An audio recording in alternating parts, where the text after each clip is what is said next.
how we apply this approach in economic education at our university.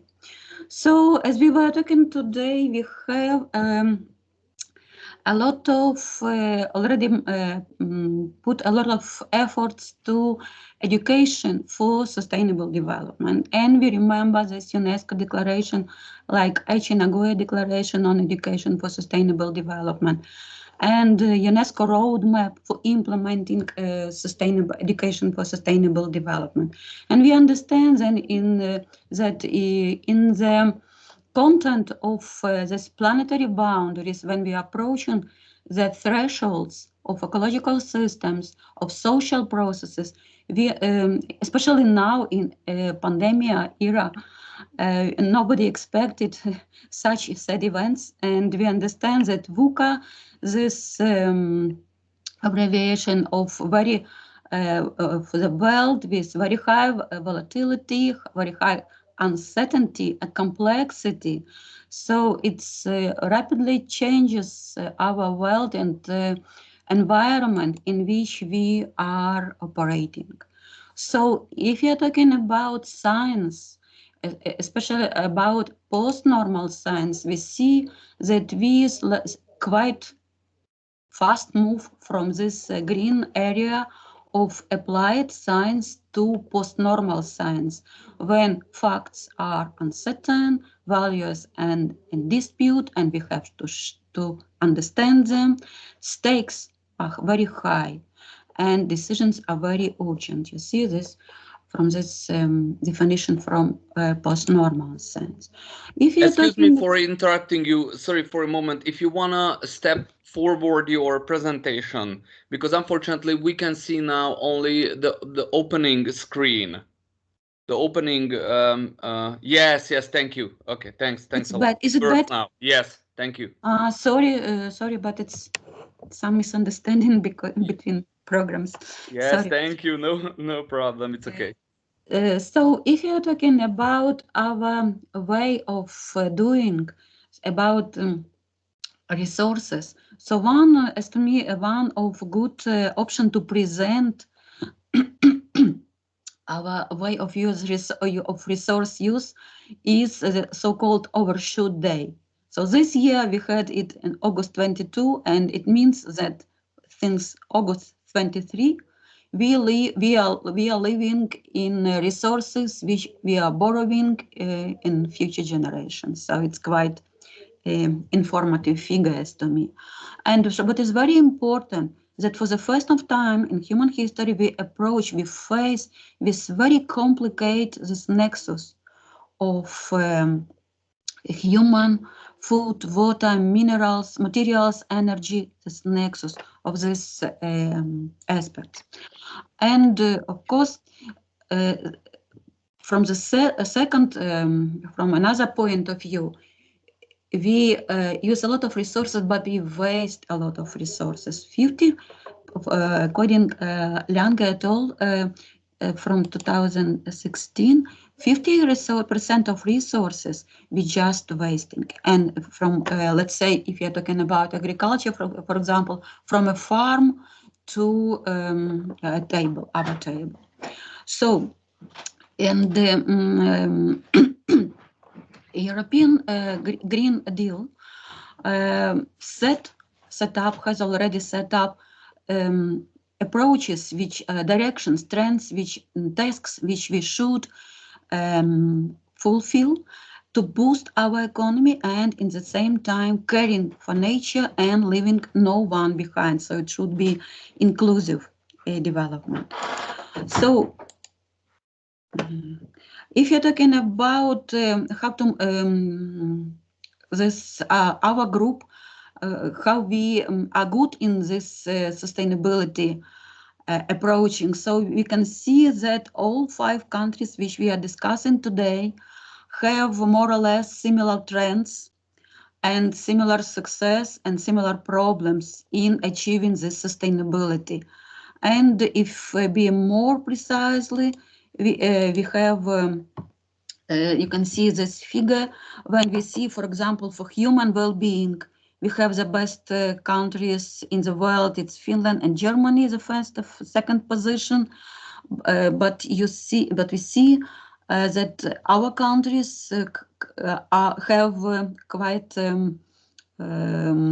significant task to improve this position. If you're talking about environmental well-being, we see completely different countries. Is Burundi, Togo. They have the second and first positions, but in economic aspects and human well-being, they have quite a serious task. And economic well-being, you see this Norway and Switzerland are the first and second position, but we see very good success from Czech Republic in the fifth position. And for Czech Republic, we have 11th place for human well-being. So we can see that, again, the same task for different countries. And we can manage, we can try to find solution for this question all together in this group. Perhaps will help us a lot with this. University, of course, have a quite significant role in this process, because as one of stakeholders, we can reshape, we can explain people, we can educate, inform them, and of course science. If we deliver our science directly into educational process, it could us to help this finding this solution more effectively. So next idea, the second question is what our experience in this. Maybe I will put in this perspective such points that at our university we are talking about education for sustainability on different levels. So we start from the bachelor program, and we continue its master program, and of course PhD programs. We understand that we have different achievements in this field, of course, and in this perspective, from this perspective, I like paper by Nickel from 2007, where the strong focus is between agency. So what approaches should dominate individual or social priorities, and about what feeling is more dominant, principled or pragmatic decision making, to give students this idea, this feeling, what students need from this education for sustainability, how we should educate. Should we give students more instrumental tools, or maybe some orders or legitimacy? So which kind of knowledge we should give our students? So it's one, and from this perspective, this exploratory framework from Nickel is quite intensive, I would say. It's very solid, so it's interesting to familiarize. And if you're talking about, as I told, about different approaches for let's say for master programs on new courses, so it's very interesting discussion is about pros and cons of different approaches by Orsinko. It's presented in this paper. So our university try to understand, to use different approaches. We create new courses, and we try to adapt existing courses. We try to create new master program, and we use existing master program, and of course PhD programs. And of course we try to use this different approaches like disciplinary. We are more familiar with this, and of course we try to use interdisciplinary and even transdisciplinary, and I will tell how we achieve it. So one of the I think success in this field is our master program on environment and nature resource economics. We call it NRECO. So this program, it was the first one of the very first master programs in environment and nature resource economics in continental Europe. So we created this master program in under Tempostasis program together with universities of Albert Ludwig University of Freiburg in Germany, Ghent University from Belgium, and University from Padua. So together with these universities, we created our master program, and it was designed like master program for students, for bachelor students with different background education.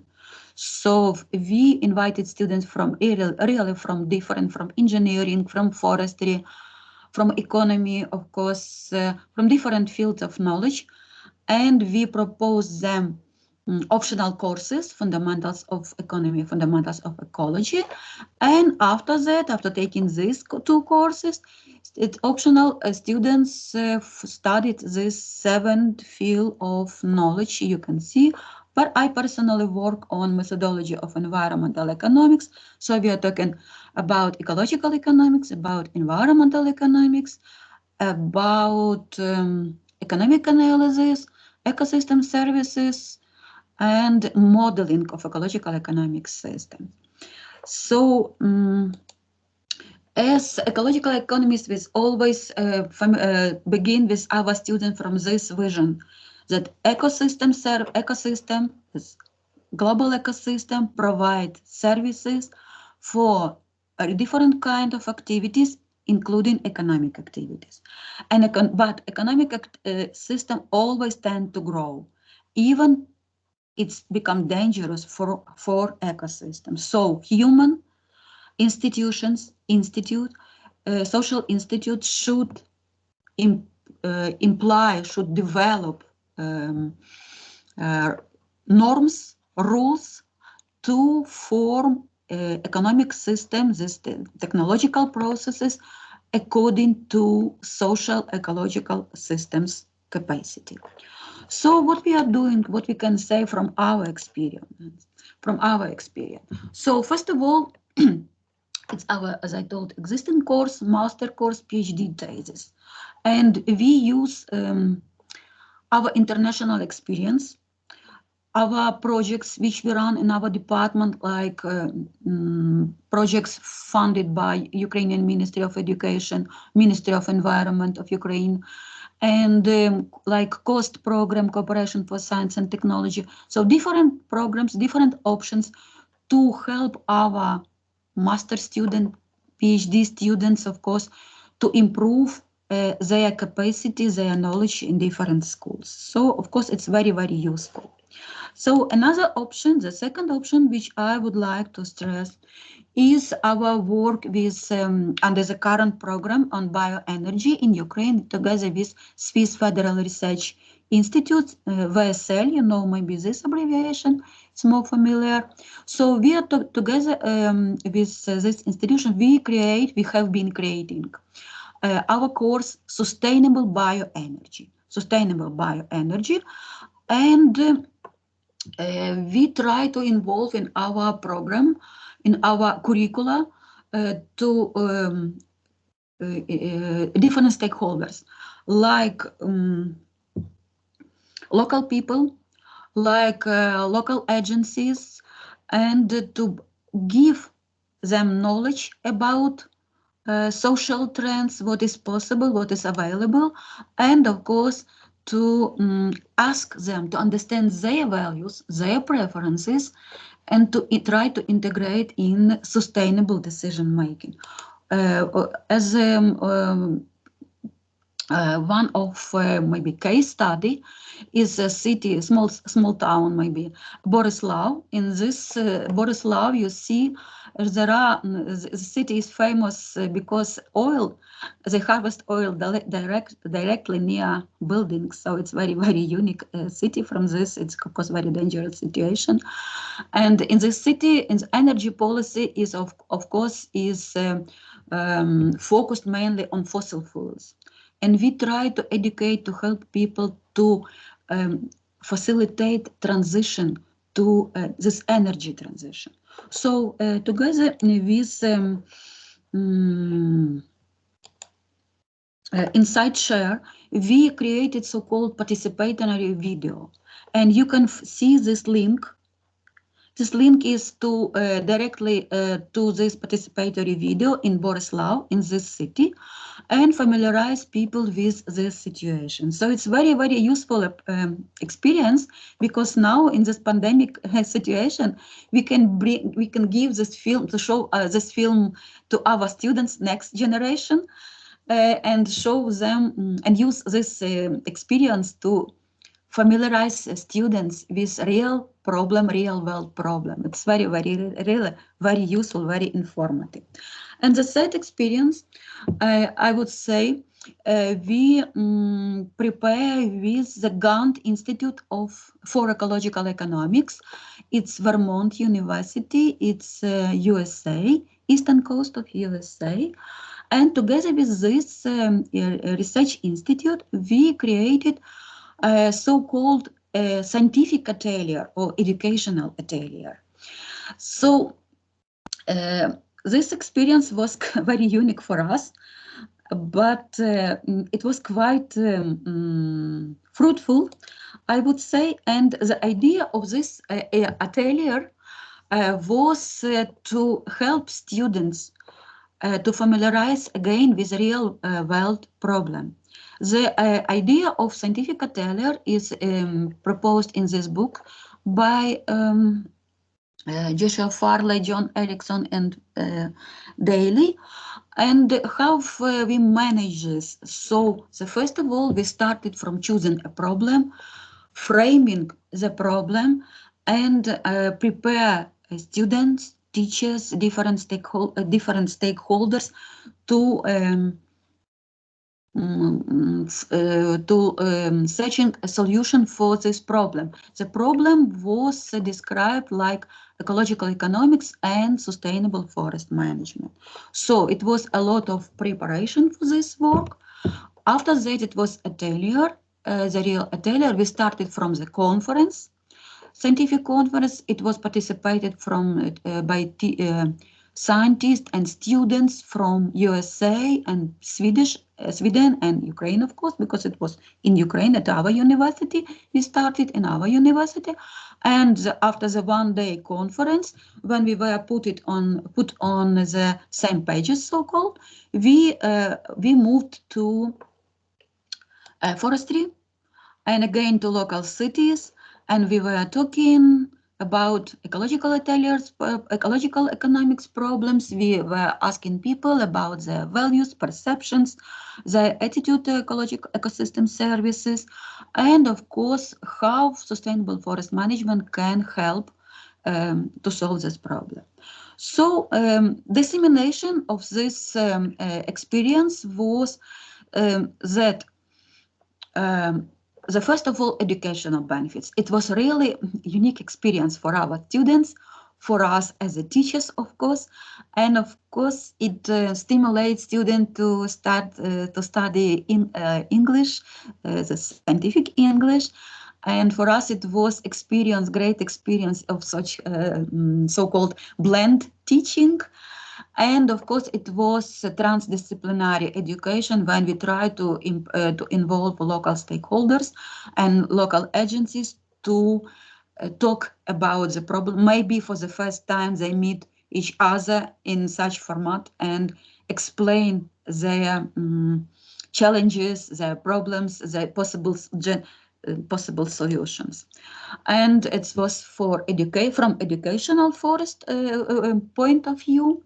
Social benefits, of course, as I told, it's looking new, this common, this co-created knowledge And this was really interesting for all participants, from all stakeholders, and of course relationships for future decision making. And from scientific point of view, of course, we have a lot of field data, a lot of points when we can back and continue discussion at our PhD students, with our scientists, with local people, local authority, of course. And this was very, very good experience for us. And so we recommend it to continue. And if you are talking about this fundings, you see everyone can read this book. It is in internet available. This ecological about our atelier, and chapter 3 from this book is exactly about this our scientific atelier, educational atelier. So you can study about this, we can learn about this more precisely. So if you're talking about conclusions, so first of all, this problem-based learning, of course, very useful, extremely useful for from the didactic point of view, of course, and it's really bring the real world in laboratory, in our school room. And of course, it's very good for competencies, for students' competencies, for skills, for achieving this transformation for sustainable development. So it's our main idea about this, our experience. So I will be happy to answer your question. Thank you for your attention. So thank you very much. Well, thank you very much. If there are questions, I think we have time for one question only, because it was a little bit longer than 20 minutes. Someone perhaps, Mohammed, yes? Yeah, hello everybody. I am Mohammed, PhD student in University of Page, Regional Science Post School. And my question related to atelier method education, which you mentioned now. This method started by decide the problems. So in case we started from to manage this problem, if we have a lot of problems, so how to manage all of these problems to achieve our goals? So starting with problems, it's true in all cases or not? This is my question. Thanks a lot. Thank you. Thank you so much for the question and interest. Yes, of course, problems, there are long list of problems, but we decide it's this preparation study, we discussed with scientists from different universities, with students. For example, we were invited to USA, to this Vermont University, to describe our content, our environment, and explain that we have such and such and such problems, and what is the most interesting in this case. And maybe because of this complexity, if you're talking, for example, about sustainable forest management, of course, it is strongly linked to ecosystem services, to preferences, skills, attitudes, etc. So we discussed, okay, we will join this sustainable forest management and ecological economics and try to find the link between this. So it was our first idea about this. Try to find the bridges. Yeah. Thank you very much. I think it is the most important thing. Try to build new bridges, and we could see this very good and progressive initiative or initiatives at your university, and collaboration and so on. So thank you very much once again for your presentation. Thank you so much. Thanks. Thank you. And now our second presenter will be Teresa Pilarova, if I'm right. And title of her presentation is Migrant Flows and Consequences. I guess it's a very burning topic now. So I would like to ask you, the floor is yours. If you are here, then please share your PowerPoint presentation and please start your presentation. Thank you.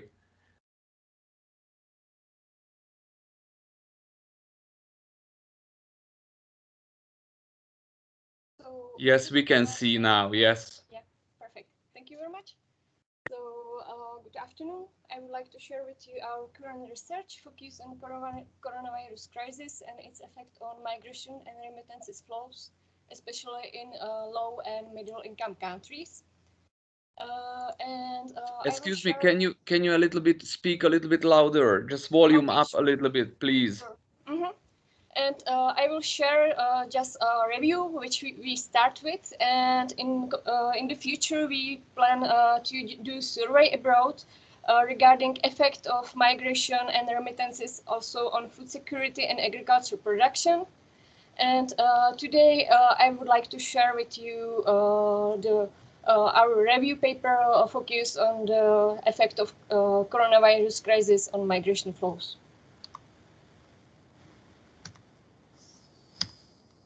So I have just technical problem. It's okay now. So it's important to mention that migrant workers play a really important role in agriculture production worldwide, as well as remittances are crucial for investment in many countries. For example, in agriculture production, they facilitate adaptation to climate change, and also they help to ensure food security.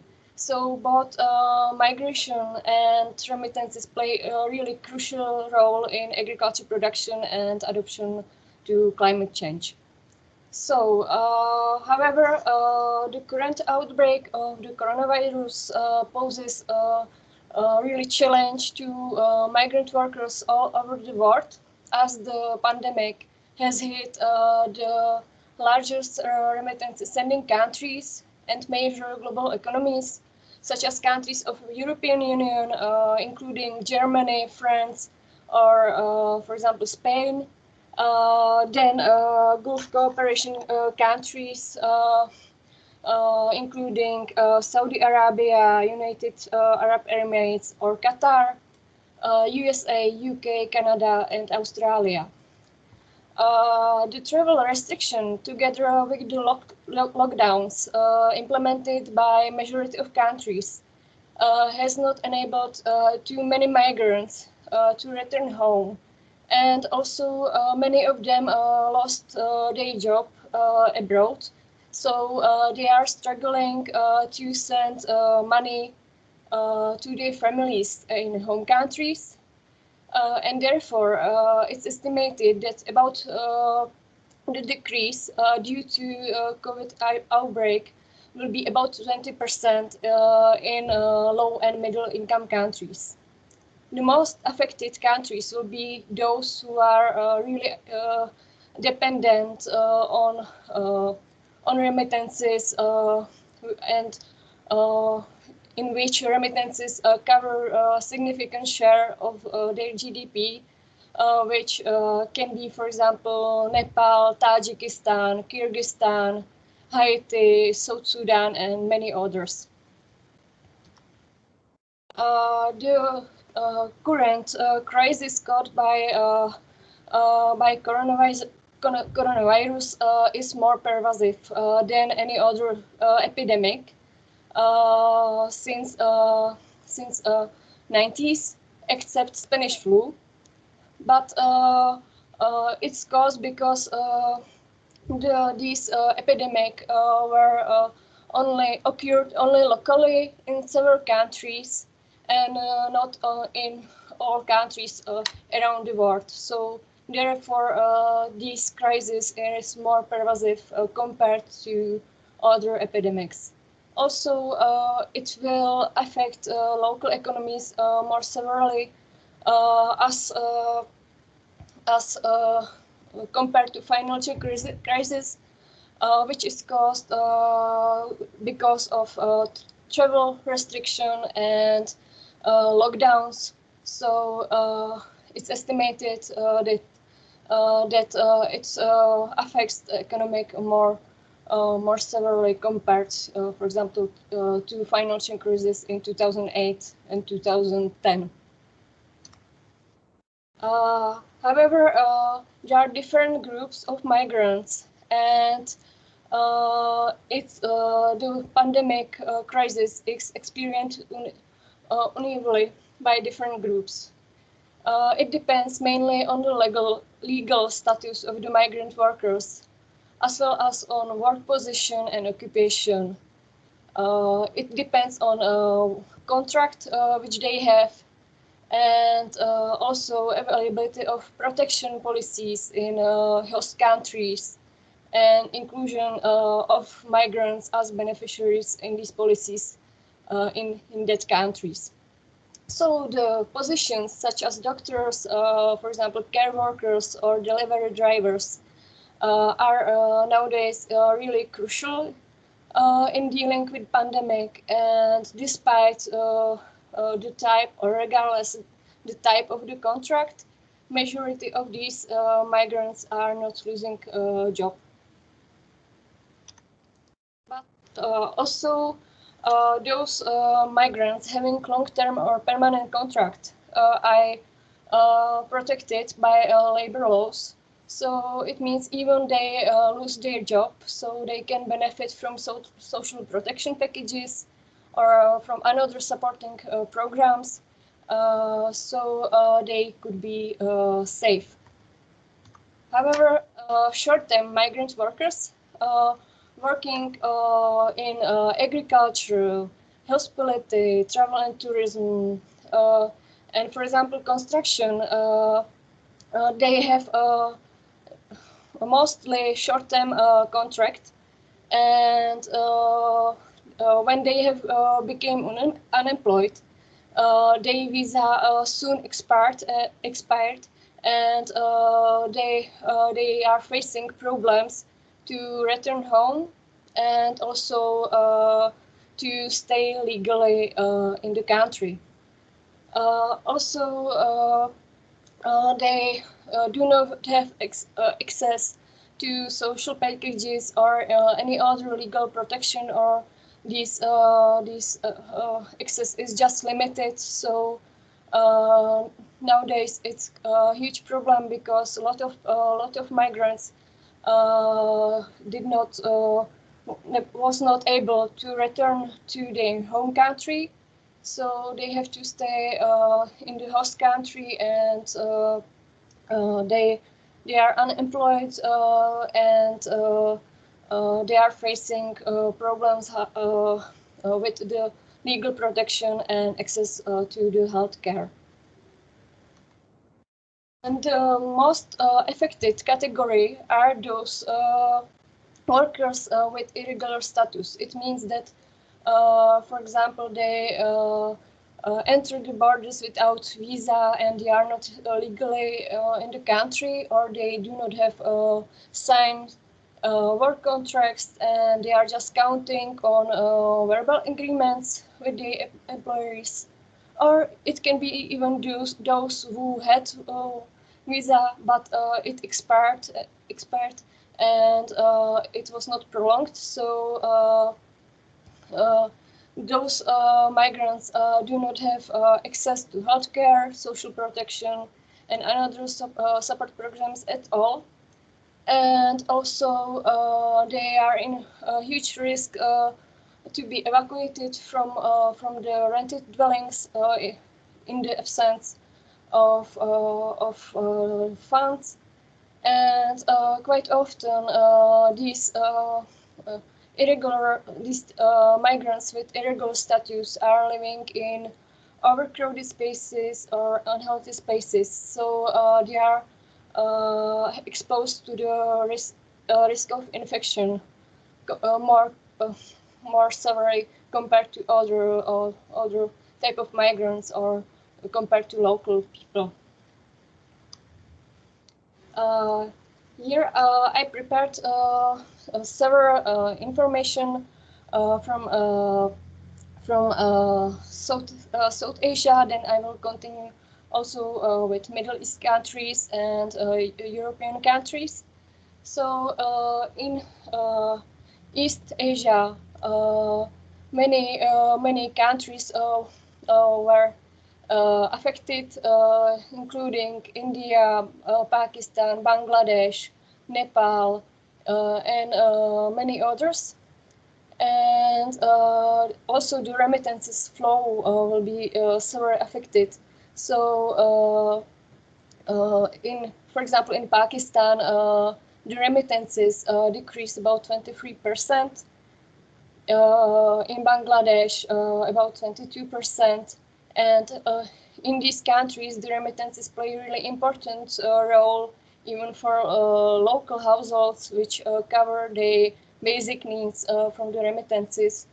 And previously, for example, invest in agriculture, or they invest in some adoption to climate change. So now these remittances drop significantly, and households will have to deal with the decline of the money which are sent by their relatives working abroad.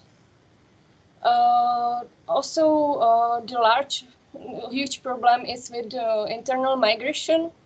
For example, in India, more than 40 million of internal migrants was affected, and these migrants tried to move, for example, from large cities to their home villages, but sometimes they were struggling, and they have to stay in camps just with the basic provisions.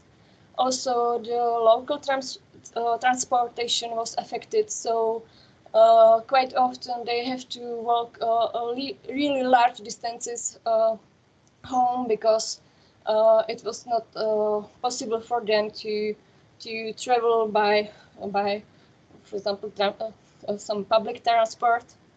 And a similar situation was also in Bangladesh, where about 11 million citizens left the capital city and tried to return home to home villages. Here you can see the main trajectories in India, which the migrant workers have to use. And yeah, as I mentioned, despite it was, for example, infants or pregnant women or the elderly, they have to walk thousands of kilometers with just limited amount of food and money to reach their native places.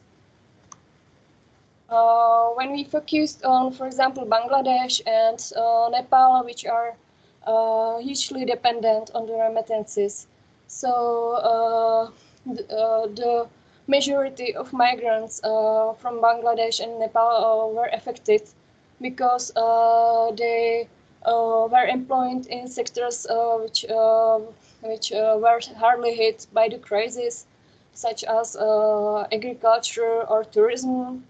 And also they have to deal with those migrants who were able to return, and now they are unable to find work in the country. And also they have to deal with those migrants who regularly go abroad, but due to lockdowns and travel restrictions, they have to stay in their home country.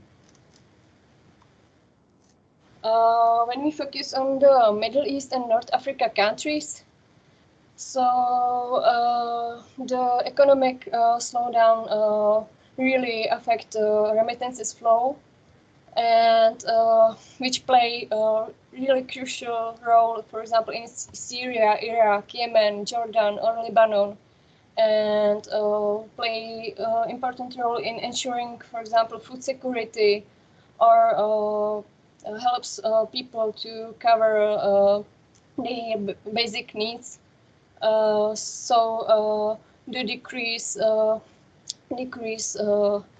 of remittances several affect not only the economy, but also local households, and pushing many people to poverty. So when we focus, for example, on Syria, so many Syrian migrant workers are in Jordan, Lebanon, Turkey, and right now they are facing financial constraints, and they are not able to send remittances to back to the Syria to their families. So it will have immense impact on many households because as majority of the Syrians is now below the poverty line, and the situation in the future due to the coronavirus crisis is expected to be more severe. When we focus on Eastern Europe and Central Asia, so highly affected will be countries though dependent on remittances. So it means, for example, Kyrgyz Republic, Tajikistan, Moldova, and Ukraine, where a large amount of local citizens is working abroad, especially in Russia or in Turkey or Kazakhstan. So and when we focus, for example, on example of Ukraine, so the largest share of the remittances flows from Poland, Czech Republic, Russia, USA, and UK, and many of the Ukrainian workers already returned home or was challenged to find employment in the Poland or Czech Republic, and yeah, and it's estimated that 1/4 of all Ukrainian migrant workers working in construction in Poland already left the country. So not only there is not only problem in Ukraine with the returning of the migrants, but also in Poland there will be a lot of missing workers in construction, as for example the migrant workers have problem to return back to the Poland and to be employed again. Regarding the recommendation, so what is important or crucial to do is to provide access to social protection and to provide employment-related support, healthcare access, and some emergency relief programs. And regardless the employment status, it's important, especially for those with irregular status or with short-term contracts, to improve the safety of these workers in host countries. Also, the governments should extend support for the return of the citizens, and also to use the skills of returning migrants workers in various sectors, including in many countries, for example, agriculture, which was previously abandoned, and help these return migrants to reintegrate to the community. Also, the faster adoption of digital platforms such e-wallet, Remitly, and many others may ensure that remittances will be sent more smoothly, and that it could be the way more convention for migrant workers and their families in home countries. So, to conclude, the rapid transmission of coronavirus made Malian migrant workers and families vulnerable, and many migrant workers are facing uncertainties due to loss of job or delay wage Also, they are in huge risk of infection, stress, and, for example, depression. And also, they have to deal with a little access to healthcare system and social services. So it's crucial to provide all these migrant workers, regardless the employment status, access to these protection packages. And also it's important to support sending of remittances and employment of migrant workers in host countries as much as possible, because many households in home countries are already poor and vulnerable, and with the decrease of remittances flows, it really can affect, for example, food security and poverty of these local households. So, references, and thank you for your attention. Yes, thank you very much for your presentation. I think it was a very exciting presentation. I think we will have a lot to do with evaluating the effects of this this coronavirus epidemic. And nowadays, the remittances play a huge role in the developing countries' life and people who stayed at home. I think Dr. Tarushi would say something perhaps on this topic as well, but I would like to ask the participants, listeners, if they have a question, something perhaps they want to comment this presentation, they can do it. Yeah. Dr. Tarushi. Yes, very briefly. Thank you so much, Teresa, for this really enlightening presentation. It's a really interesting research project. And I fully agree with what Dr. Gleed mentioned. So remittances do play a key role. And as you put it rightly, of course, the drop in remittances will result in more human insecurity. You also touched upon the question of food security and so many other things. My question is about the Visegrad region, because our conference is focused on that now. So do you know any Visegrad response to the drop in remittances? You mentioned the Ukrainian example with Poland and so on. So, but is there any Visegrad 4 response, a group response, especially when we think of, for instance, debt relief and debt moratorium towards those countries affected? Thank you. Thank you.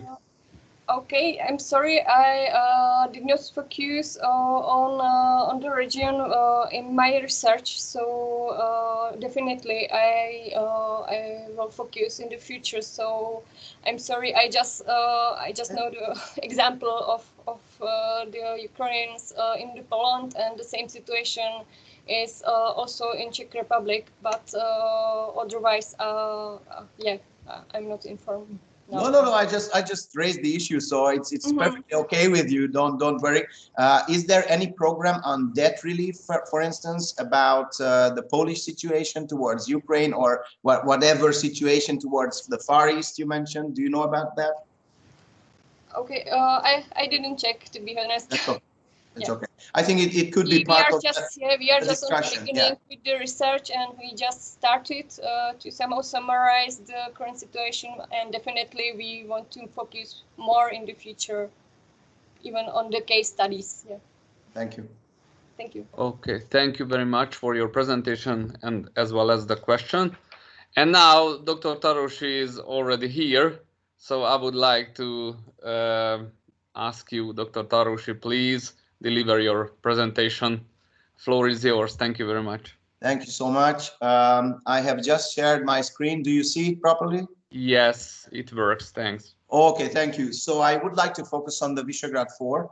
I have been fostering a research with the fellowship of the Hungarian Academy of Sciences for some years now, on the Visegrad 4's contributions actually towards sub-Saharan African especially, but African development in general. So I've been looking at the very recent developments, political developments on behalf of the Visegrad 4 countries. towards Africa especially. And today I would like to show you a couple of projects that are connected with sustainability and investments and solutions towards a greener Africa and a more sustainable Africa as such. But of course, I stay critical because on the level of rhetoric and in the formulated national strategies as well as policy documents on behalf of each of the 4 Visegrad governments towards Africa, you can read very neat statements, and when it comes to the practicalities, you see much less. But of course, you know, probably for the long run, you will see more to come. So, of course, it's interesting first to start with why the Visegrad 4 has been engaging with Africa, and why these countries also, as well as many other countries in the world, have been putting together Africa policies, Africa strategies.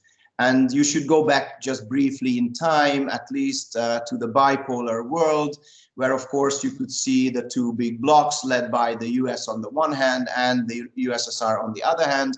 And of course, Hungary and all the Visegrad 4 today belong to the Eastern Bloc led by Moscow. So, of course, it was under Moscow's umbrella to a large extent what these countries were doing across the African territories and in the African regions. And what happened with the changes, the political changes at the end of the 1980s actually was that Africa basically disappeared from the geopolitical maps of the former Soviet bloc countries. And especially when you look at what the former Soviet Union and then the new Russia was doing towards Africa, you could not really see tangible outcomes around the early 1990s, up until basically the latest decade of our new century. So even the new Russian foreign policy dealt with African issues in a very marginal way. And of course, not forgetting totally about their former connections, but not doing really a lot in that. However, with the enlargements of the last enlargements of the European Union, of course, the former Soviet bloc countries joined the EU as full member states, as well as formulated new Russia policies at the same time. And the new Russia wanted to be more pragmatically seen as a leading power again in the international system. So the so-called era, as I call it, of global openings and all kinds of openings in the foreign policies were put on the tables and put on the agendas. So in the case of the Visegrad 4, you could see openings towards the east, the south, as it was in the case of Hungary, as well as global openings in general. So re-engaging with all kinds of regions of the world, including Africa.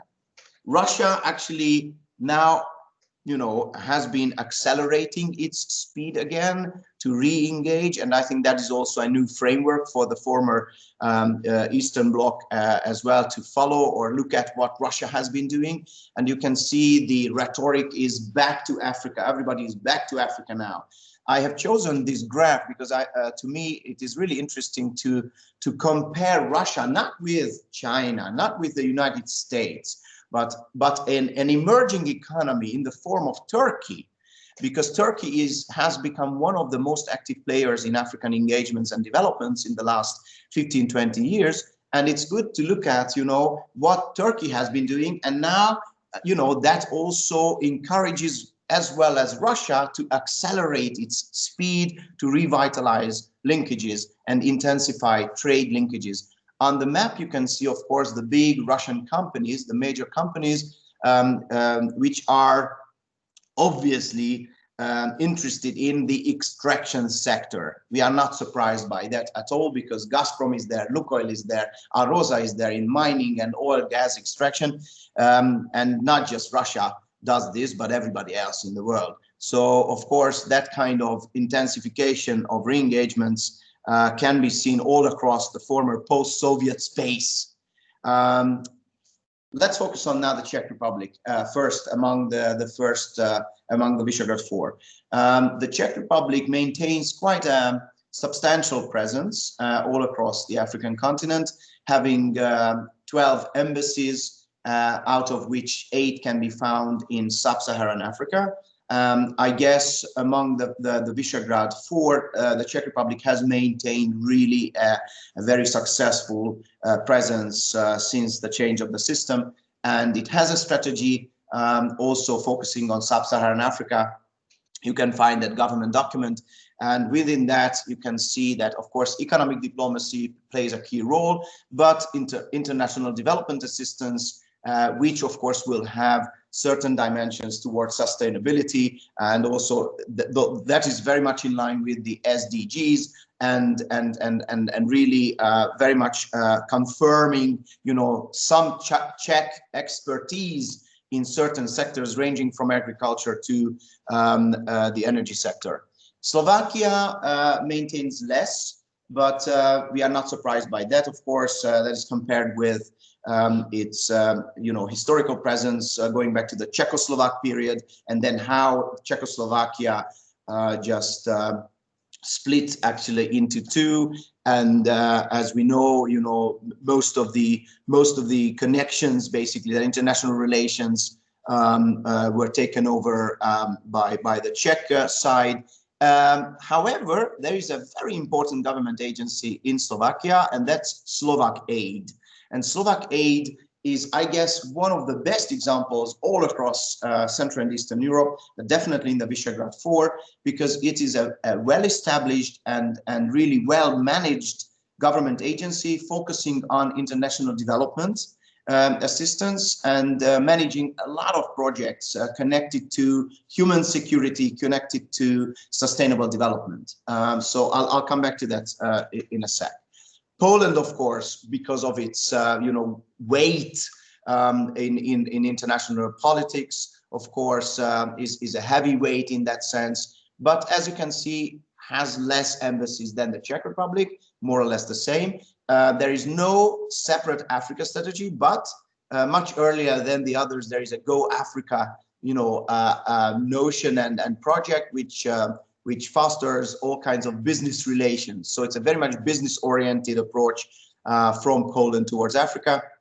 And here again, economic diplomacy, trade, and technology transfer, especially in terms of alternative energy solutions, can be traced in the documents and in the projects. And Hungary, you know, peers back on the ladder because after the change of the system by 2010, in sub-Saharan Africa, we only had 2 embassies. We maintained only 2 embassies, and today we have now again 6 embassies. And I think official diplomatic presence also matters a lot in terms of engagements.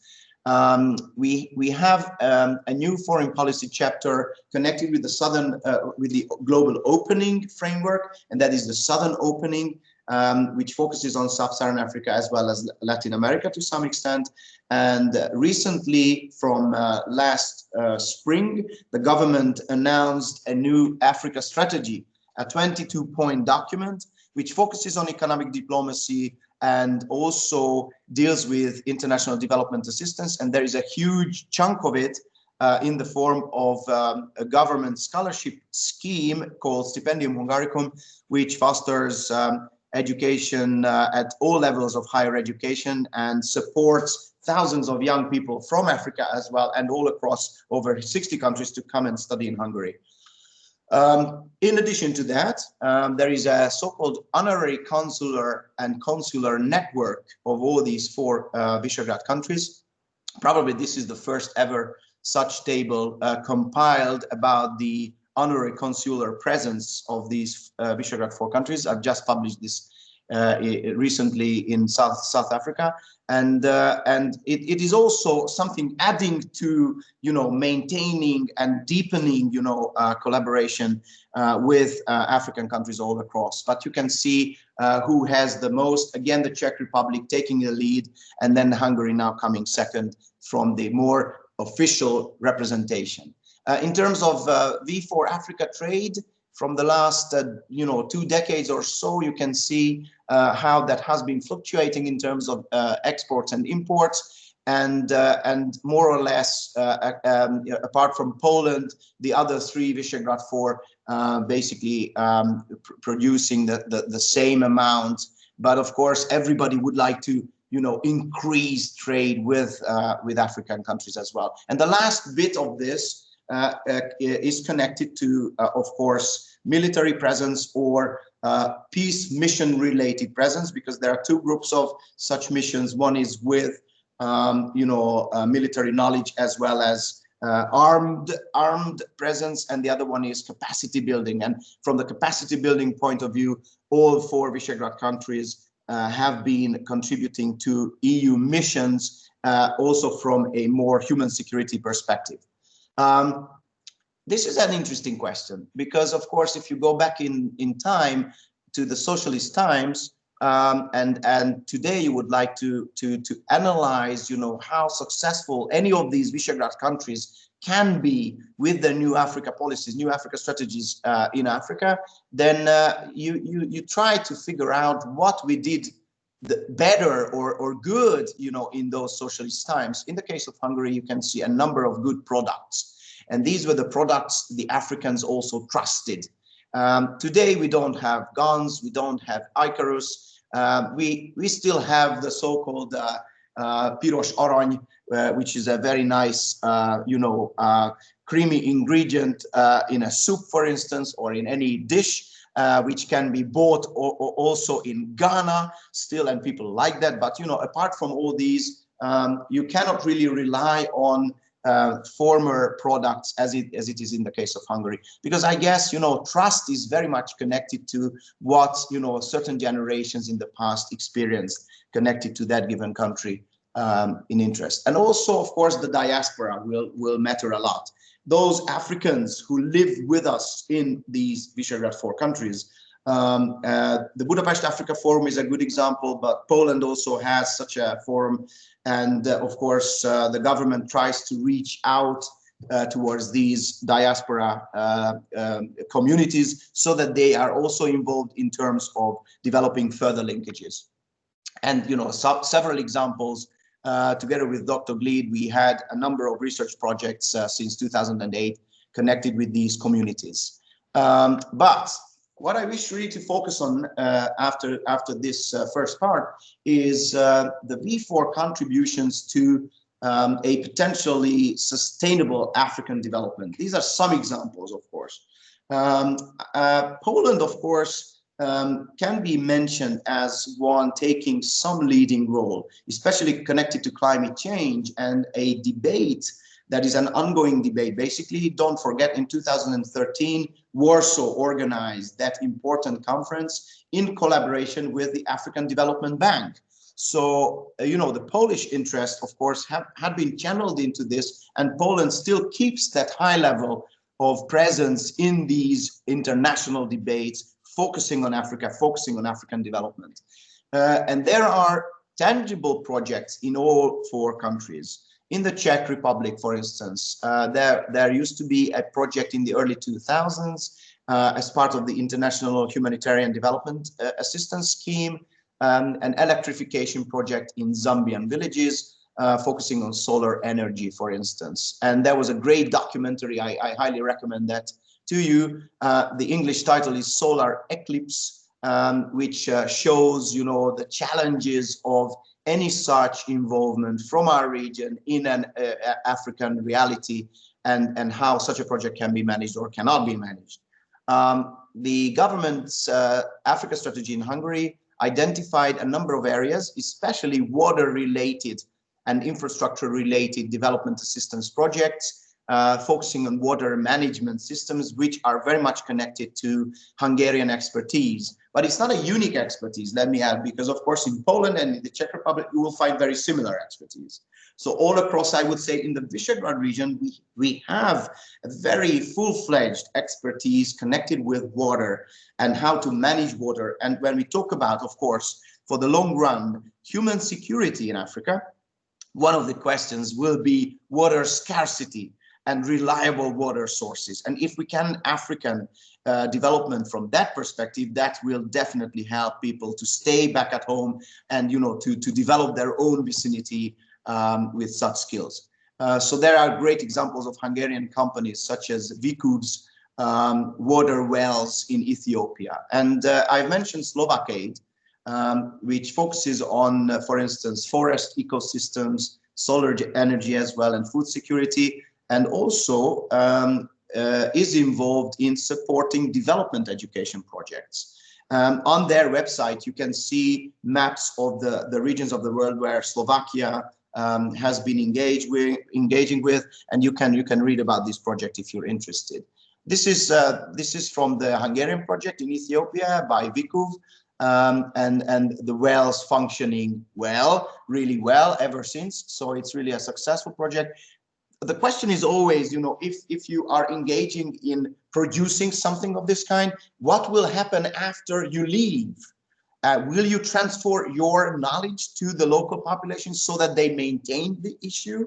Or what will be the situation? Will you therefore contribute to their sustainable development and not just keeping a hand on their shoulders? Yeah, good old daddy will come back if you need the help. No, you should transfer knowledge at the same time. And that does not really happen successfully in many cases. This is a great collaboration from a couple of years back in Kenya. I was also involved myself. This is a small clinic in one of the biggest slums in Kenya, in Eldoret, in the city of Eldoret, not far from the Ugandan border. This was a Slovak-Hungarian-Kenyan triangular project, and our university was also involved in sending young doctors to that given clinic. This is a series of pictures from that Czech electrification project, and once again I really highly recommend you to watch solar eclipse, because it reveals so many dimensions of the complexity of working together, basically, from Central Europe and Africa. And just to conclude, raising a couple of questions, is there any Visegrad joint effort? Can we figure out any joint platform for the 4 Visegrad countries to engage in these ways? Because you can see so many similarities in the strategies and policies. But can they come together and as a platform, as a framework, you know, offer help, offer, you know, solutions to green Africa, to sustain Africa, and so on, or not? And some of my Polish colleagues from the last 10 years or so had been, you know, articulating views. And as you can see, Dominik Kopinski, you know, wrote in 2012 that development cooperation policy in the V4 is largely focused on the close neighborhood, and current political and business stakes triumph over the needs and merits logic of aid allocation. The official message coming from the government significantly diverges from reality. This was in 2012. Today, I would confirm the same. And then from 2018, yet another colleague pointing into the direction that, well, taking into account the current stance of the Visegrad countries on questions related to the migration crisis, the V4 cooperation does not necessarily appear as a possible vehicle for the promotion of sustainable development in Africa. So it's still not a priority, and probably will not be, just on the level of rhetoric, temporarily, probably. All of these countries agree that they should contribute to African development at home, so that they help Africa stabilize themselves, African countries at home, so that we avoid the increasing influx or potential threat of influx of migration towards Europe. But you know, apart from that, the solutions all these Visegrad 4 countries offer might seem as really ad hoc. And I wonder myself, you know, whether or not at a certain point, you know, the Visegrad 4 will come to a common platform, join forces, and then offer potential solutions to sustainable African development. Thank you very much. Thank you very much, István. It was a very good, exciting, informal presentation. I liked it so much. And I know you very well, and I know you are reasonable and objective, try to be objective, but on the other hand, you have your own opinion, and you shared your own opinion now with us. And I appreciate it very much. Oh, sorry, I didn't switch on the camera. So Thank you. I would like to thank you very much. I would like to drop the ball to the participants, listeners, the audience. If you have a question, I think we have 1 million questions now. I think we have time for 1 or 2 questions only. Anything?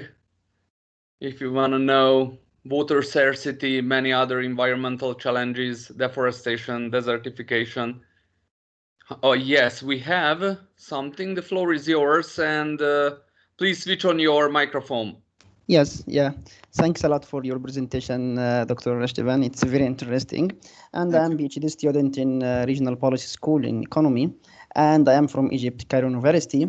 And I think we have experience in this field, which you mentioned now about Visegrad, but between Hungary, Egypt, and Russia for the railroad industries.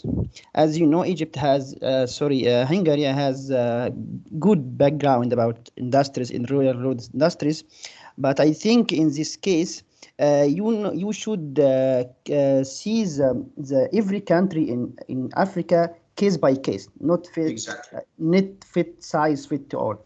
For example, maybe other countries like Egypt have good background about industry. So can we make this as a contribution between one of country of Visegrad and Russia, and maybe other sub-Saharan African, it's very, very poor. So in this case, I think, as you mentioned, we should not make project, we should transfer know-how knowledge.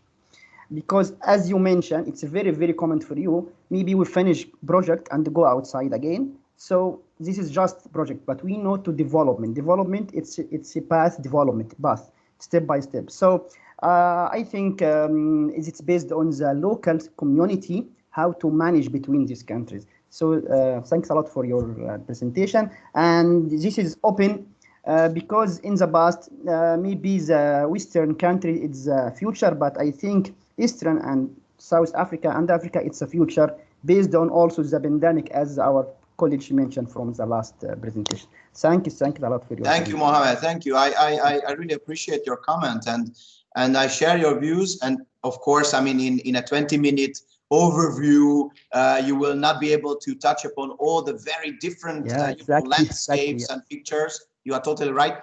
In my writings, I come up with very tangible, case studies, and Egypt is a good case study. And now Egypt has a particular relationship with the V4GU 4. You are right. There is now a new framework program. Actually, the V4GU 4 has been trying that actually to reach out towards, the Far East. There was a Taiwanese connection at a certain point, all across the macro region. And, Egypt is a good ground for experiencing and exchanging experiences.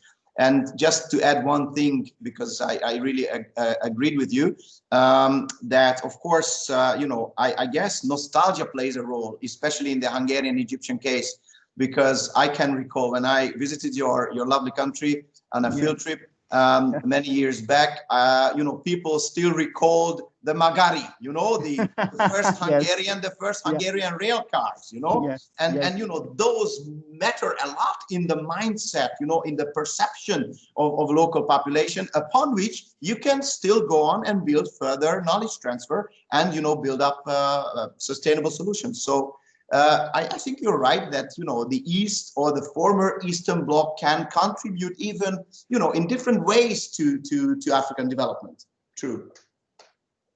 Thank you very much. I would like to protect our presenters, but they don't need I think they don't need it. But we asked the lecturers, please focus on the V4 engagement or V4 role. That's why Dr. Tarushi, I think, wanted to reveal some examples. Of course, he is a very, very good expert on Africa. So absolutely, yes. Yes. Thank you very much. Anyone else, perhaps? So, Dr. Tarushi, thank you very much. Thank you. Thanks. And I would like to ask Farago Iris, if you are here, Iris, on behalf of on behalf of the University of Page, please, the floor is yours and deliver your presentation with the title, Can we feed the future population a healthy diet within planetary boundaries? So, The floor is yours. Thanks.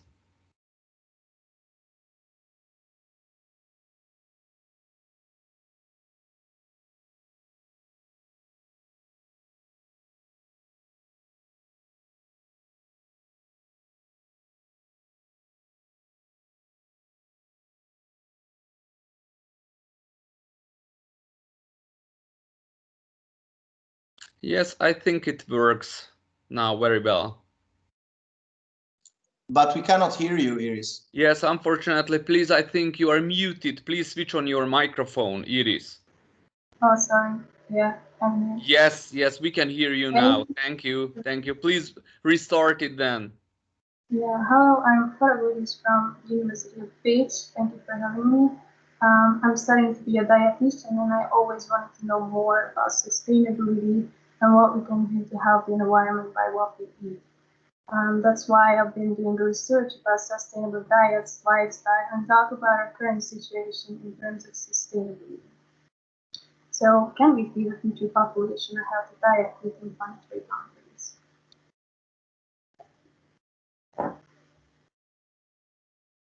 The Eat-Lancet Commission said that food is the single strongest lever to optimize human health and environmental sustainability on Earth. However, food is currently threatening both people and planet. 3.1 billion people are overweight, yet eat more sugar, fat, and red meat than ever. Still, 821 million people go to bed hungry every night. On top of that, our food is the main cause of species extinction and the second of all global greenhouse gas emissions. This is why the Eat-Lancet Commission brought together 37 world-leading scientists to answer the following question, which is, can we feed a future population of 10 billion people a healthy diet within planetary boundaries? And the answer is yes, but it won't be possible without transforming our eating habits, improving our food production, and reducing our food waste. An environmental program made up a definition about sustainable consumption, which is the use of services and related products which respond to basic needs and bring a better quality of life, while minimizing the use of natural resources and toxic materials, as well as the emissions of waste and pollutants over the life cycle of the service or products, so as not to jeopardize the needs of future generations. Well, in the sustainable food system, the most important aspects, according to this definition, would be the security of the supply of food, health, safety, affordability, quality, and at the same time, environmental sustainability in terms of issues such as climate change, biodiversity, water, and soil quality. What does sustainable food consumption mean in practice? I would like to be a bit more informative and focus on the most important aspects an individual can do to be more sustainable. For the first, and it's the most important in this presentation, is eating less meat and processed foods, because to raise animals, there's a tremendous amount of land use, water, and soil pollution. And if we're talking about the cows, their methane production is high, which is a huge impact on climate change, hand in hand with the food industry because of the greenhouse gas emissions. What else? Shopping local, choosing seasonal food, reducing your food waste, composting your food waste, bringing your own bag to the shop, recycling, and taking a look on food labels. I'd like to talk a little bit about recycling and food labels. Here we see what we can recycle and what we cannot. Well, here this is pretty clear, but what I didn't know before is that you cannot put foam in the recycling bin and not plastic bags. So it's just to add up a little. Labels on food products. Here we have these labels, which are mostly on plastic products. Probably you have seen the first and the fifth one before, because the first one is on PET bottles, and the fifth one is on yogurt bottles. Which is important here is that you cannot recycle the third and the sixth and the seventh one. If you see these food labels, that's what you need to know about them. For example, here we have Rainforest Alliance. They protect forests, improve the livelihoods of farmers and forest communities, promote their human rights, and help solving the climate crisis. The EU lead is the EU Origin Logo. Actually, it shows that the product has been certified to offer a better deal to the farmers and workers involved in its production. The MST identifies that these seafood products come from well-managed, sustainable fisheries. The Soil Association is the UK's leading membership charity campaigning for healthy, humane and sustainable food, farming and land use. And here we have the UTZ certified ingredients are grown by farmers who have been trained to implement better farming practices with respect to people and the planet. And this last one stands for warning people not to litter. Effects of the current global food consumption. First, let's consider the environmental impact of food. Most people don't realize it, but our food system and agricultural practices are major drivers of environmental degradation worldwide. Already, agricultural land use dominates about 40% of the Earth's human surface. The projected land base required by 2050 to support livestock production in several Magdallas countries, which Magdallas countries are mostly in South America, exceeds to 30 to 50% of current agricultural areas. Livestock production is also a leading cause of climate change, soil loss, water and nutrient pollution, and decreases of pest predators and wild herbivores compounding pressures in ecosystems and biodiversity. We have this picture where you can see this number, which means that global greenhouse gas emissions from agriculture, forestry, and other land use is 24%. As a comparison, electricity and heat production is 25% of all the greenhouse gas emissions. The planetary healthy diet. The Heat Lancet Commission presents a global planetary health diet that is healthy for both people and planet. Well, simply put, reducing consumption of some foods while increasing the consumption of others will have tremendous benefits to the global environment and to human health. The planetary healthy diet is a global reference diet for adults that is symbolically represented by half a plate of fruits and vegetables.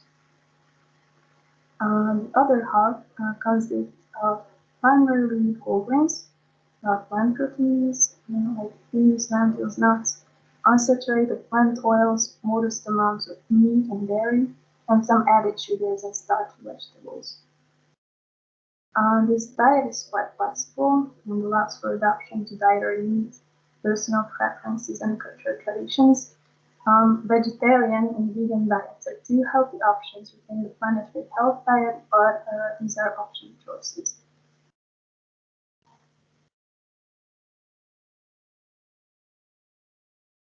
You can see that there are thousands of different ways to put these ingredients together, and it's not about only eating salad all day. If you do it right, you cannot leave one. You can see a very interesting figure about our food. We have some types of food that are win-win, since it's both good for the environment and for the health. And also we have some foods that have a high environmental and health impact. What we can highlight here is the red meat, which you can find in bigger amounts in the planetary health diet, or in the win-win, like the low health impact and low environmental impact area.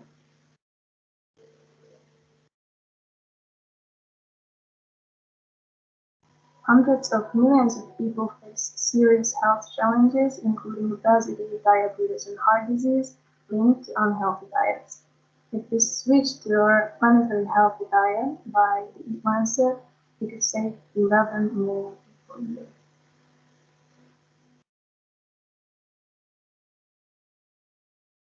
can also tell that plant-based eating can be cost effective according to studies.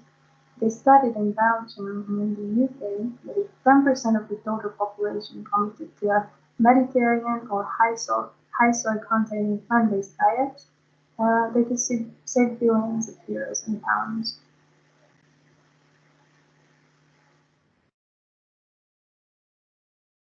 It's important to know that different organizations recommend plant-based diets, like the American Heart Association, the American Institute for Cancer Research, the American Cancer Society, the Canada Food Guide, and the US Commission. I'd like to talk a little bit about national dietary guidelines. They are an opportunity for policymakers to support current food and agriculture priorities aligned with the Paris Agreement and Sustainable Development Goals.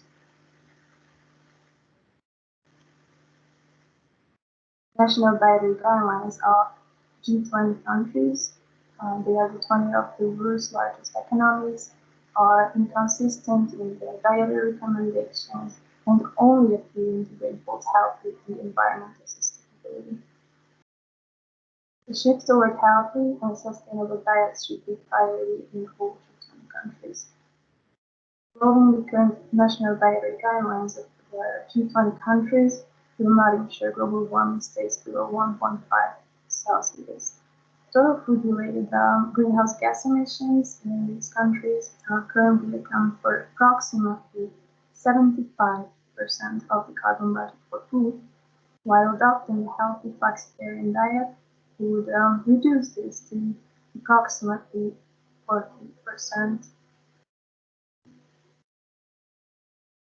In this figure, we can see the planetary health boundary in orange, the current consumptions in dark blue, and the national dietary guidelines in light blue. We consume a very low amount of nuts and legumes, and we consume 5 times more red meat than your optimal planetary diet. And this figure shows that by 2050, how many Earths would be needed to support food production within the planetary climate boundary if all countries globally adopted either current consumption patterns or the national dietary guidelines in all individual G20 countries. So let's see how many Earths these countries would need. India, Indonesia, China, Japan, Saudi Arabia, Turkey, South Korea, South Africa, Mexico, and Russia, European Union, Canada, Italy, and Brazil, USA, Australia, and Argentina. So excuse me, can you speak a little bit louder, because unfortunately the quality of the sound is there is a problem. So yes. Speak a little bit louder, please. Yeah. Thanks. So if these countries are globally adopted to the current consumption of food, then only India and Indonesia would have food consumption within the planetary boundaries. Global adoption of current food consumption patterns in these countries would require between 1 to nearly 7.4 Earths. If these countries globally adopted to the national dietary guidelines, they perform slightly better, but are still not ambitious enough to stay within the planetary boundary for food-related greenhouse gas emissions for most countries. Global adoption of the national dietary guidelines of these countries would require between 1 to nearly 4.7 Earths.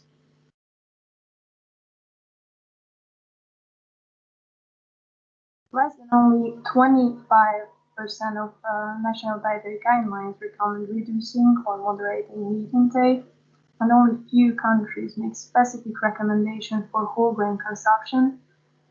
Canada's national dietary guideline is a good example for making a change in this. The recommendation is to have plenty of vegetables and fruits, eat protein foods, whole grain foods, and the guide emphasized getting protein from plant-based sources such as beans, lentil, and nuts, rather than always choosing animal-based foods such as milk, meat, and poultry. And for last but not least, some important information is that even if 100% of vehicles sold were electric starting today, it will still take 20 to 25 years to replace the entire vehicle fleet with electric vehicles.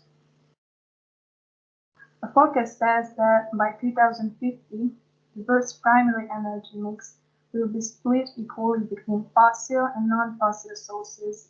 So that means we could reduce our energy demand by half by 2050. And then here we have food. Choosing healthy and sustainable food is one of the single most powerful actions that an individual can take to combat climate change. Why don't we start tomorrow? Thank you very much for your attention. Yes, thank you very much, Iris. Thank you very much. I think it was also a very, very interesting presentation and a very important topic as well. I got a little bit hungry just seeing these food pictures about foods. And if you have a question, someone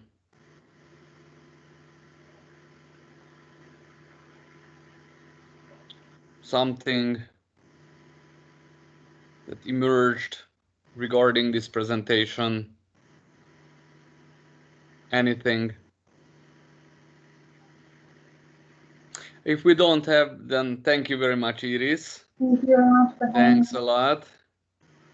And I would like to continue the slot with my presentation. So I would like to present myself then. We have some minutes left, so I would like to talk about my experiences on this whole green issue or environmental issue. Then I got in touch with this topic more than 15 years ago, and then I have been collecting experiences on them, and let's see what are my conclusions. I have a PowerPoint presentation, then I try to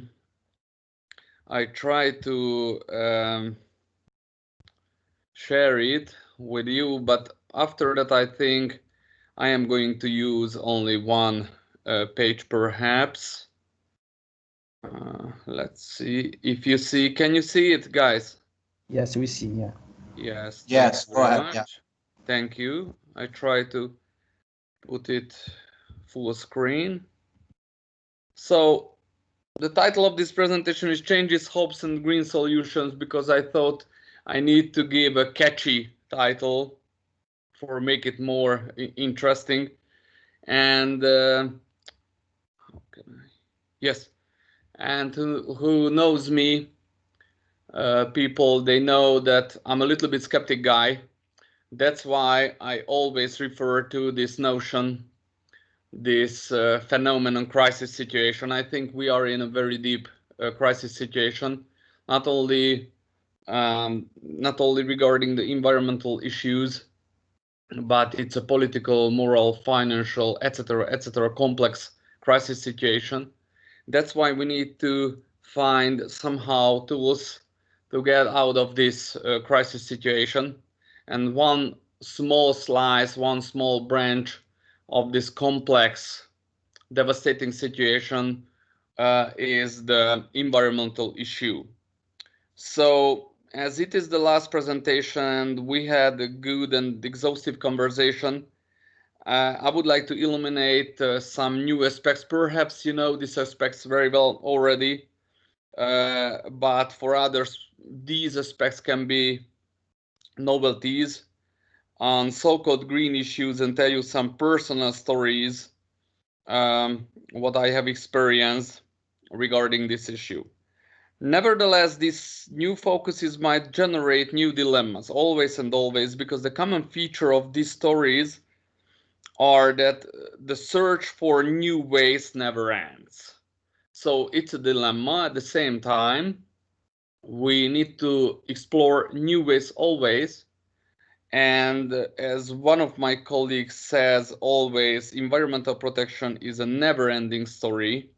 There will always be something to fight for, and I cannot refute it. I think it is true.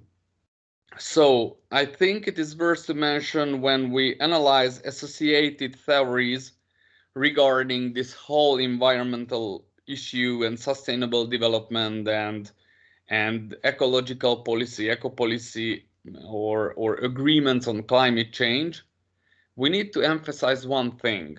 There is no one single and universal recipe for solving problems. There are many various initiatives, paradigms, theories, strategies, and plans that are able to provide solutions.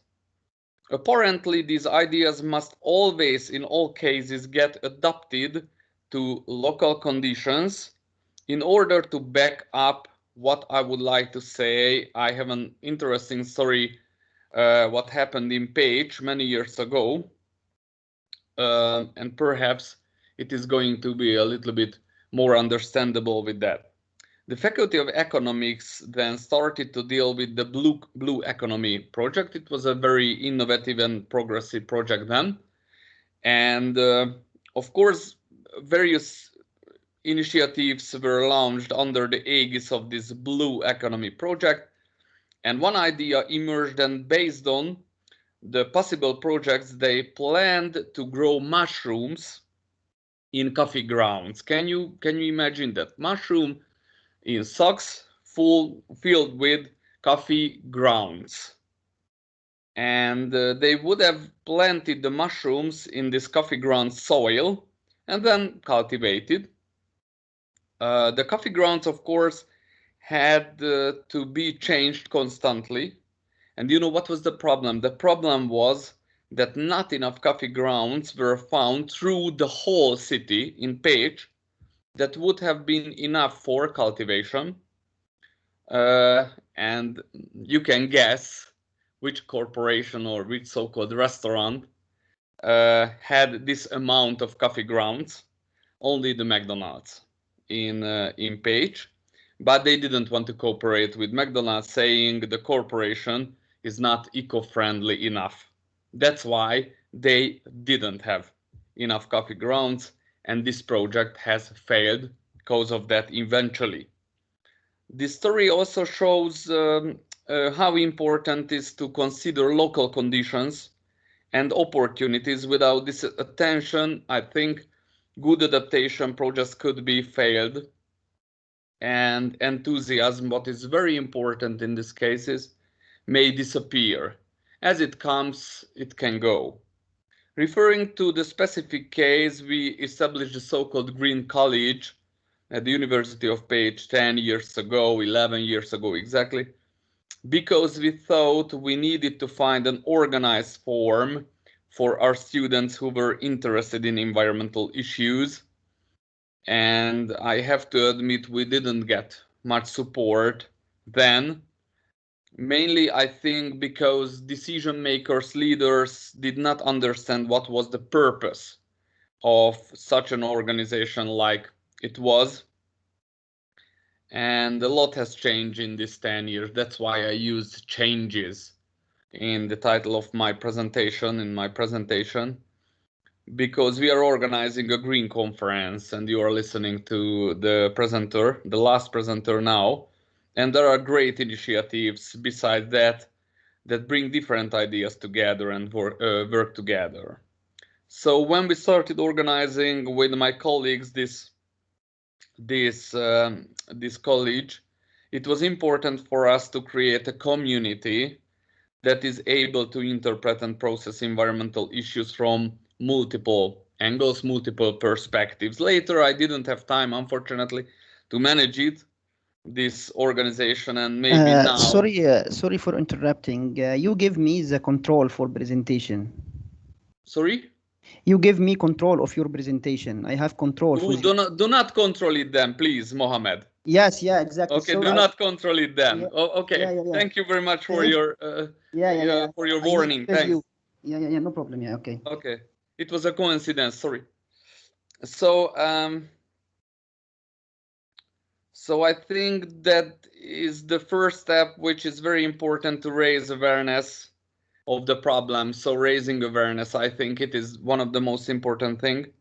Discussions, through discussions, forming communities and joining to civil activities, organizations, groups. We cannot wait for always someone else. Always someone else. I would like to highlight it again, because in 2009 I got lucky because I had the chance to take part the so-called COP World Summit in Copenhagen, and when we walked in the city between the panels and sections, the whole city was decorated by slogans, and commercials were taking place everywhere, and they promoted different things apparently. And the name of this, they named this whole summit with a very creative, creative label or slogan. They called this summit Hope and Hagen. So renamed the city name Copenhagen and called it Hope and Hagen, and it was the name of this campaign. And I noticed an instructive graffiti on the wall somewhere in the downtown. It said, "Climate change belongs to someone else or not?" was the question. And this sentence refers to our individual responsibility, I think. So let's see what are the most important things on this levels of responsibility in this question. So we always ask who is responsible for a given situation. Sometimes we say we cannot be responsible because we are just a small, tiny part of a huge machine, in a huge machine, and it can be true. Nevertheless, individually, we are usually weak. Apart, we are usually weak. This is also the case for environmental issues. But on the other hand, I think when we only look at individual responsibility, that is also important. It is extremely important, but single efforts are usually not enough. We know it very well. A person alone rarely changes things. If we look at the case of Greta Thunberg, I think you know this young lady very well. We can see that many millions follow Greta, and of course criticize, saying she is radical, she doesn't understand what she is talking about, she is not an expert, etc., etc. We know these kinds of critics. But at the same time, she shows the way for many millions of young people all over the world. She became one of the symbols of the active participation and endurance. One person is small, once again, 100 million already mean a serious power. When a lot of members in a given society, the community realizes its responsibility, it already provides more strength.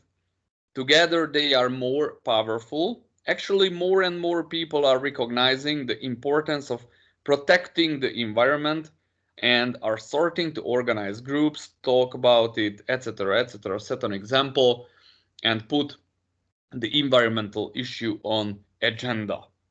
Let's see the third one, the NGO's role. So NGOs can help communicate environmental problems, challenges. Then they can contribute to implement the decisions regarding environmental, nature, etc., etc. This kind of environmental related policies. Make conferences, teach small children, visit schools, plant trees, etc., etc. Their activities very various and colorful.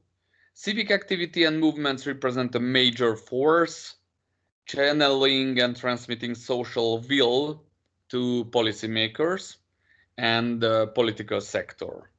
They provide the necessary expertise and help implement decisions, as well as they can contribute in public service tasks, environment or assignments.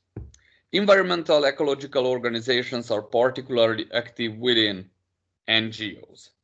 Let's see the next point, the role of political sector, the political role. It is also very important, I think, because their role in this process is unquestionable. Without political will, I think even the best and most innovative initiatives can be doomed to death.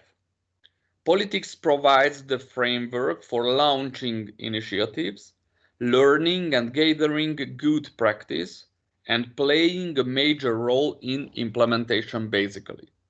Political role can be divided to the state as well as to the supranational level. Hungary is a member of a supranational cooperation as well as the V4 countries, together with V4 countries. That's why, therefore, they need to implement the different EU directives and law also. The Union has been at the forefront of environmental decisions, of the fight against the negative impacts of climate change, tackling climate change in the last 3 decades. We must have heard Ursula von der Leyen's word a few days ago. I don't want to refer to this announcement, but I think it was a very, very progressive and brave announcement on reducing the CO2 carbon dioxide emission, and they want to finance it. I would like to look for this amount of money. Yes, from the post-coronavirus recovery package, Ursula von der Leyen announced that 750 billion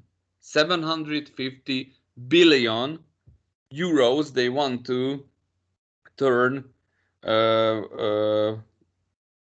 to mitigate and adapt to the climate change effects. So I think the role of politics is therefore to provide solutions and alternatives. I would like to emphasize this alternative. It is also a very important aspect.